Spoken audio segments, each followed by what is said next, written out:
Hello everyone, welcome back to Dakshata academy channel. तो कैसे आप सब और कैसी चल रही है स्टडीज। तो जैसा कि मैंने आपको लास्ट वीडियो में भी कहा था कि अगर आप इकोनॉमिक्स सब्जेक्ट पढ़ रहे हैं तो उससे पहले जरूरी है कुछ इकोनॉमिक्स के इंपॉर्टेंट टर्म्स को आप जान लीजिए। वो टर्म्स जो कि इकोनॉमिक्स सब्जेक्ट पढ़ते हुए बार बार रिपीट होती है, तो बीच में बार बार हम डिस्टर्ब होते हैं, बार बार गूगल करते हैं उन टर्म्स को। तो जरूरी है आप पहले ही उन टर्म्स को पढ़ लीजिए ताकि आपको बीच में जो है बार बार आपको गूगल आउट करने की जरूरत ना पड़े। तो इस सीरीज में हमने जो पहला पार्ट है इसका वो हमने कल का देख लिया था, कल की वीडियो में देख लिया था। कल भी हमने कुछ इंपॉर्टेंट टर्म्स देखी थी और जो बच गई थी टर्म्स वो आज हम कंप्लीट कर लेंगे। तो वीडियो में बने रहिएगा, एंड तक इम्पोर्टेंट है। कल की वीडियो जिसने नहीं देखी है मैं उसका जो लिंक है नीचे डिस्क्रिप्शन में डाल दूंगी, कमेंट सेक्शन में भी लिख दूंगी, तो आप वो जाकर वीडियो देख सकते हैं। तो शुरू करते हैं। और एक और चीज, अगर आपको कोई और टर्म भी जाननी है इकोनॉमिक्स में इनके अलावा जो हमारी छूट गई है, जो आपको जाननी है, तो ऐसी कोई टर्म आपके दिमाग में भी है तो आप मुझे नीचे कमेंट करके पूछ लें, मैं आपका रिप्लाई जरूर करेंगे।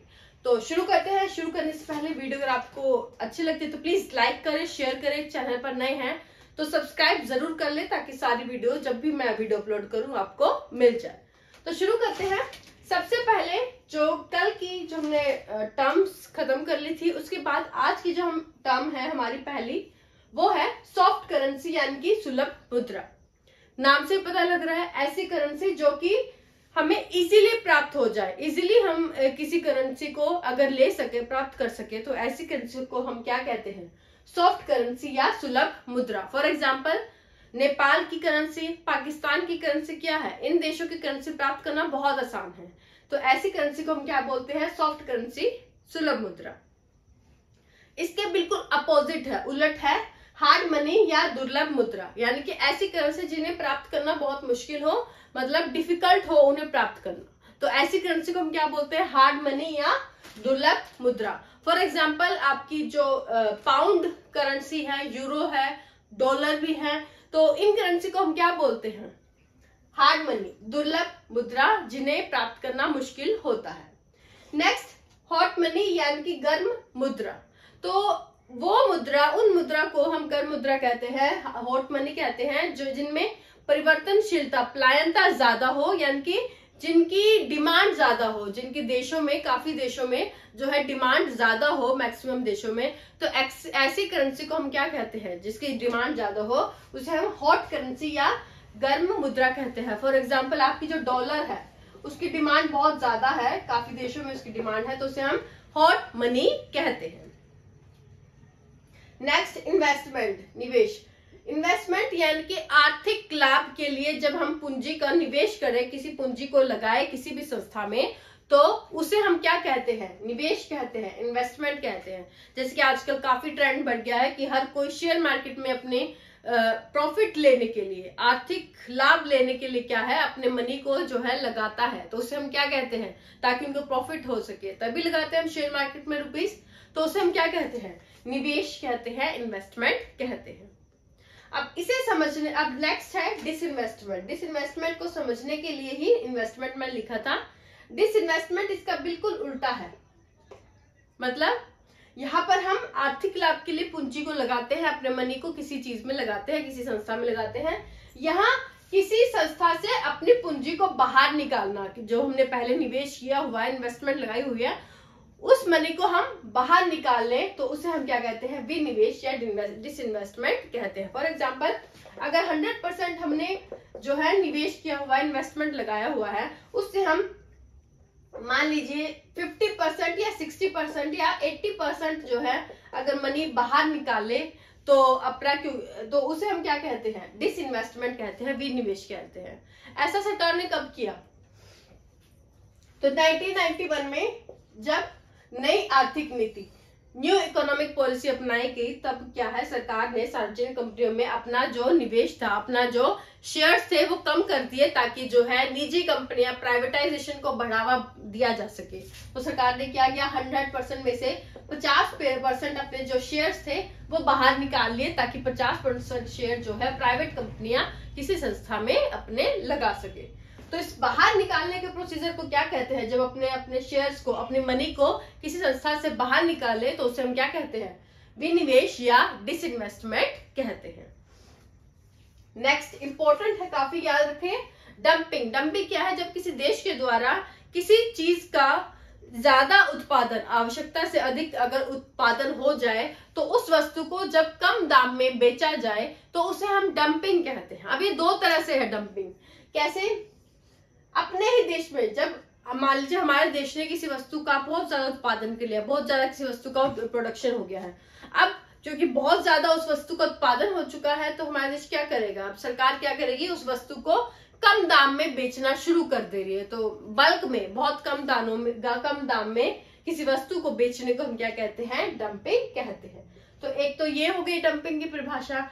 दूसरी क्या है? मान लीजिए कोई भी देश किसी वस्तु का, मतलब अगर किसी देश को दूसरे देश की इकोनॉमी को, उस देश की अर्थव्यवस्था को अगर नुकसान पहुंचाना है, कंपटीशन करना है, नेगेटिव कंपटीशन करना है, तो क्या करेगा? तो कोई भी देश क्या करेगा? अपने देश में कोई वस्तु को बहुत ज्यादा उत्पादन कर लेगा, प्रोडक्शन उसका कर लेगा, और उस वस्तु का जो बहुत ज्यादा उत्पादन हमारे देश में हो चुका है, दूसरे देश में जाकर क्या करेगा कि ताकि उस देश को नुकसान पहुंच सके, क्या करेगा? उस देश में जाकर जानबूझकर क्या करेगा? वहां जाकर उस वस्तु को सामान्य से बहुत कम मात्रा में यानी कम दाम में उस वस्तु को जाकर बेचता है।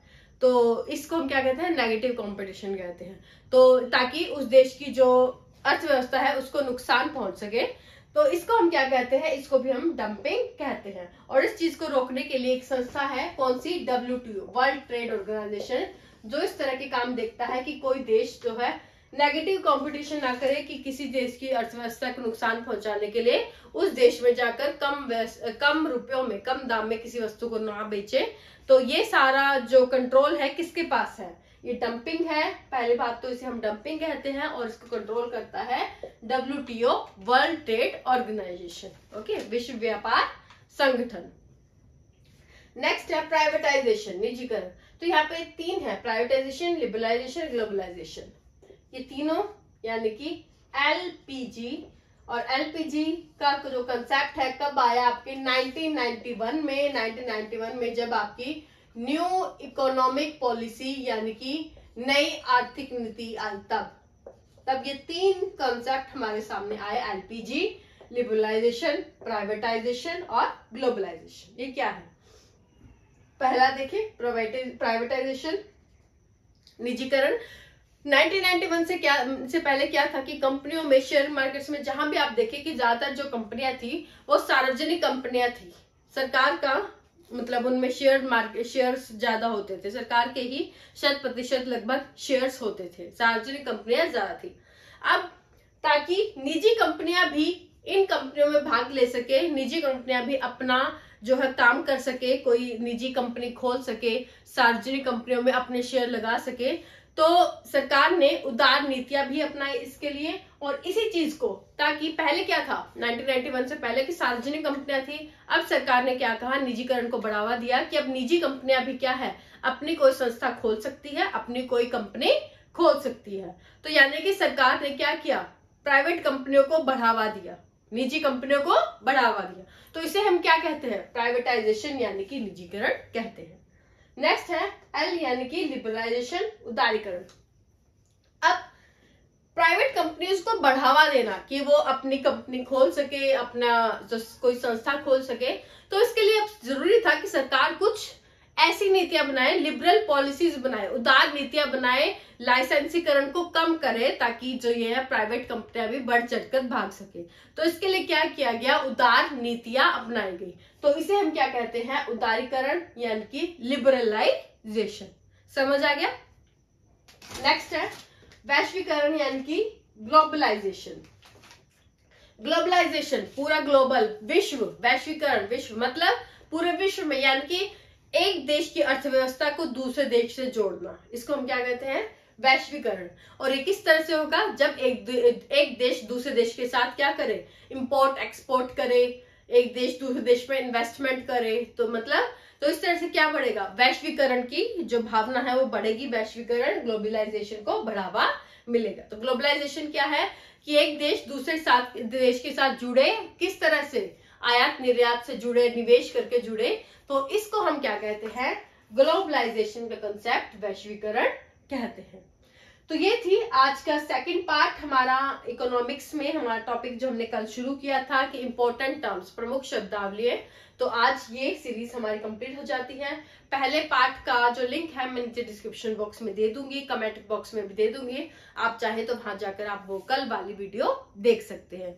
हमारी वीडियो कैसे लगती है तो प्लीज हमें कमेंट करके जरूर बताएं, लाइक करें अगर आपको समझ में आती है वीडियो, कमेंट करें, चैनल पर नए हैं तो सब्सक्राइब जरूर कर लें। अगर आपके दिमाग में कोई और भी टर्म है जो आप समझना चाहते हैं जो हमने कवर नहीं की है तो वो आप मुझे नीचे कमेंट में बता सकते हैं, वो भी हम डिस्कस कर लेंगे। तो चलिए आज के लिए बस इतना ही। Thank you so much.